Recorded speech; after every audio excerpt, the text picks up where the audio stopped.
네, 김영환입니다. 같이 말씀 묵상하겠습니다. 말, 혹, 차 중에 뭐가 더 비쌀까요? 차가 더 비쌀 것 같죠? 그런데 사실은 차도 비싼 건 몇 억하지만 말이 훨씬 더 비싼 말들도 많습니다. 말이 평균적으로 2천, 3천만 원 가량 한다고 하는데요. 사실은 마사회에서 수입하는 아주 좋은 말은 30억이 넘는다고 합니다. 그리고 우리나라에서 좀 비싼 말은 매니피라고 하는 말이 100억 정도의 몸값을 했다고 하죠. 그리고 또 투소를 요리저리 피하는 아주 잘 움직이는 말은 메를린은 350억 정도 했습니다. 네, 그리고 심지어 800억 하는 말도 있습니다. 대단하죠? 왜 제가 말 이야기를 하냐면 오늘 말이 성경 본문에 등장하기 때문에 그렇습니다. 근데 오늘 등장하는 말은 어떤 말인가 좀 우리가 알면 좋겠습니다. 1절에 보면 내가 보면 어린 양이 7인 중에 하나를 떼시는데 그때에 내가 들으니 내 생물 중에 하나가 우레소리 같이 말하되 오라 하기로. 여기에 7인을 뗄 때 여기 어린 양은 누구냐라고 할 때 그냥 어린 양이 아니라 주님이라는 것이죠. 근데 여기서 이제 인을 떼는데요. 어떤 장면이 펼쳐지냐라고 했을 때 7인을 뗄 때 요한이 뭔가를 봅니다. 무엇을 봤을까요? 2절에 이에 내가 보니 흰말이 있는데 그 탄자가 활을 가졌고 면류관을 받고 나아가서 이기고 또 이기려고 하더라. 여기 흰말은 어떤 존재, 어떤 말일까요? 흰이라는 말은 요한계시록 19장 11절에서 예수 그리스도가 타고 등장하는 말과 동일한 색, 흰 말입니다. 그래서 정결함과 승리를 상징한다 이렇게 볼 수 있죠. 여기 면류관을 쓴 그 장면이 나오는데요. 이 면류관은 고난을 이긴 자에게 주시는 승리의 월계관이라고 볼 수 있죠. 이기고 또 이기고 라는 말은 지속적으로 승리하고 복음의 확장, 승리가 이루어지고 있다라는 것을 우리가 볼 수 있습니다. 그렇게 이해할 수 있습니다. 이렇게 해석하는 대표적인 해석자는 존 칼빈이라던가 또 조나단 에드워즈 같은 개혁주의 신학자가 이렇게 봅니다. 그리고 둘째 인을 뗄 때 붉은 말을 보는데요. 이 붉은 말은 피를 상징하죠. 전쟁 혹은 살육. 이런 것을 암시합니다. 붉은 말이 허락을 받고 화평을 제하여 버리고 전쟁과 살육을 하게 될 것이다. 이렇게 말씀하고 있죠. 그리고 셋째 인을 뗄 때에 보니까 검은 말을 보는데요. 5절에 보면 셋째 인을 떼실 때에 내가 들으니 셋째 생물이 말하되 오라 하기로 내가 보니 검은 말이 나오는데 그 탄자가 손에 저울을 가졌더라. 자, 여기 검은 말도 굉장히 무시무시한데 또 저울을 가졌다. 이게 무슨 의미일까요? 검은색은 슬픔과 기근을 말해요. 그런데 거기에 탄자가 손에 무엇을 갖고 있냐면 저울을 가졌다. 이 저울은 기근 때에 달아보는 배급하는 도구죠. 그러니까 정말 먹을 게 없었다라는 것을 말하고 있습니다. 그래서 마지막 때 한 데나리온에 밀 한 대, 한 데나리온에 보리 석 대에 팔린다. 이렇게 말하고 있어요. 그러니까 한 데나리온에 밀 한 대, 한 데나리온에 보리 석 대에 팔린다라는 것은 보통 시세의 12배 혹은 16배 되는 가격으로 뭔가 팔리고 있다. 그러니까 기근의 상태가 굉장히 심각하다라는 것을 말하고 있는 거죠.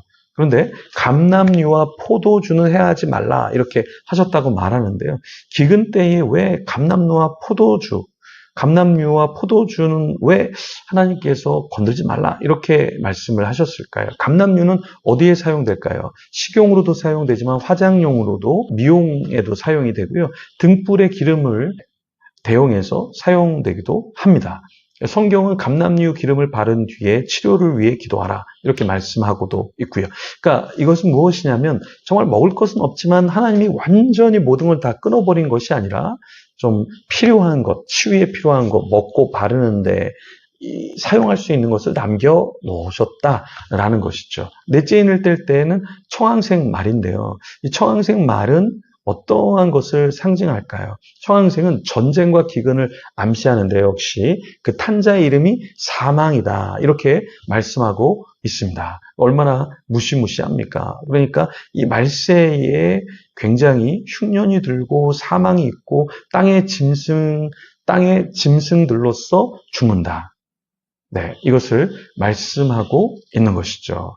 이런 장면을 볼 때 과거주의 해석자들은 로마 제국 혹은 로마의 정복자가 여기에 기록된 것이 아니냐 이렇게 보기도 했고요. 또 미래주의자들은 적그리스도, 마지막에 악의 세력이 아니냐 이렇게도 봤고요. 또 메시아로 보기도 했습니다. 무시무시한 메시아. 네, 또 나중에 심판 때에 쓰임받게 될 대상, 이런 존재로도 봤죠. 우리가 개혁주의 입장에서는 과거주의 해석만으로 보지 않고 미래에 어떠한 마지막 때에 나타날 악을 심판할 장면, 존재, 이런 것으로 보는 것이죠. 어쨌든 여기서 우리가 살펴볼 것은 마지막 때에 엄청난 일이 일어난다라는 것을 우리가 이해해야 하겠죠. 그러니까 다섯째 인을 떼실 때 보니 순교한 자들이 있었다. 이렇게 말을 하고 있습니다. 9절에 보면 다섯째 인을 떼실 때 내가 보니 하나님의 말씀과 그들이 가진 증거로 말미암아 죽임을 당한 영혼들이 제단 아래에 있어. 자, 여기 보십시오. 죽임을 당한 영혼들. 야, 그러니까 말세의 마지막 때에 어떤 죽임을 당하는 일이 있다라는 거예요. 근데 세대주의자들은 우리는 뭐 그런 일을 당하지 않아. 그러니까 어려운 마지막 심판 전에 휴거된다 이렇게 봐요. 그러면 우리가 말세를 준비할 아무런 이유가 없는 거죠. 우리는 다 뭐 공중으로 가는데 우리가 이 땅에서 어떤 어려움도 당하지 않는데 우리가 뭐 말씀을 읽고 마지막 때를 준비할 이유가 아무것도 없는 거죠. 그렇죠? 그래서 세대주의 해석은 틀리다라는 겁니다. 10절에 보면 큰 소리로 불러 이르되 거룩하고 참되신 대주제여 땅에 거하는 자들을 심판하여 우리 피를 갚아주지 아니하시기를 어느 때까지 하시려 하나이까 하니, 이 말은 순교한 자들이 소리를 질러서 외친다라는 거예요. 거룩하신 주님, 참되신 주님, 우리가 이렇게 죽어가고 있는데, 우리가 이렇게 죽었는데 하나님 핏값에 대해서 대갚아주지 않으시겠습니까? 이렇게 소리 질러서 외치고 있다라는 것이죠. 그러니까 말세에 우리가 어떤 어려움이 없다? 그건 말이 안 되는 거죠. 왜요? 여기서 큰 소리로 불러 이르되 거룩하고 참되신 대주제여 땅에 거하는 자들을 심판하여 우리 피를 갚아주지 아니하시기를 어느 때까지 하시려 하나이까? 이 말은 뭐예요? 이 땅에서 굉장히 죽임을 당한 자들이 있다라는 거잖아요. 그러니까 뭐 죽임 당하기 전에 다 휴거되고, 뭐 죽임 당하기 전에, 어려움 당하기 전에 믿는 자는 아무런 어려움이 없어, 피할 길을 내실 거야 라고만 우리가 그 이야기를 믿어서는 안 된다라는 것입니다. 그렇죠?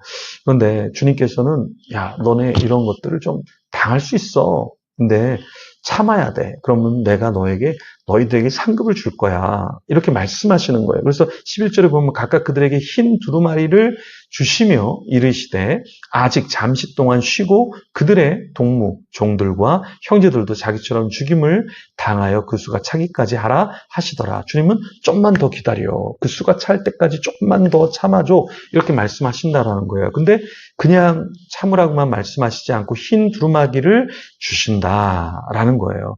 우리가 하나님 앞에 고난을 당합니다. 역경을 당합니다. 인생의 어려움을 당합니다. 근데 주님께서 방관하시고 전혀 섭리하지 않는 것이 아니라 피할 길을 내신다라는 것입니다. 최근에 제가 아는 분이 어려움을 당해서 몇 달 동안 밤에 2-3시간 못 자면서 새벽에 일어나서 기도하게 되고 너무 스트레스가 심한 가운데서 살았다라는 이야기를 들었는데요. 참 그 이야기를 들으면서 짠하고 같이 더 기도해 줬으면 좋았는데 그래도 늘 케어해주고 기도해 줘서 고맙다라는 말을 하는데요.